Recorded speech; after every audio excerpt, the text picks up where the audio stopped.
বাংলাদেশের অনেক ব্যাংক দেউলিয়া হয়ে আছে। এমন 10টি ব্যাংকের অবস্থা খুবই খারাপ। তাদেরকে ঘুরে দাঁড়াতে হলে গ্রাহকদের আস্থা ফেরাতে হবে। এজন্য 95% মানুষকে বাংলাদেশ ব্যাংকের পক্ষে নিশ্চয়তা দেওয়া হচ্ছে।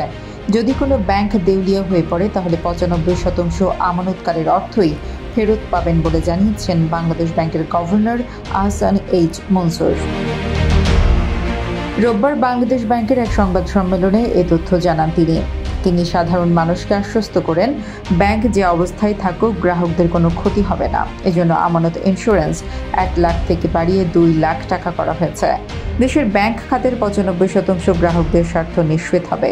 আমরা আশা করি না কোনো ব্যাংক দেউলিয়া হোক, তবে কমপক্ষে 10টা ব্যাংক দেউলিয়া হওয়ার মতো খারাপ অবস্থায় চলে গেছে। অপরদিকে বাংলাদেশ ব্যাংকের গভর্নর আশা করেন কোনো ব্যাংক দেউলিয়া হবে না, তবে এটাও ঠিক অনেক ব্যাংক দেউলিয়া হয়ে আছে। বাংলাদেশ ব্যাংক থেকে কোনো প্রতিষ্ঠানের হিসাব জব্দ করা হয়নি উল্লেখ করে আহসান এইচ মনসুর বলেন, সেটা এস আলমের হোক বা সালমান এফ রহমানের হোক, কোনো প্রতিষ্ঠানের ব্যাংক হিসাব জব্দ করা হয়নি।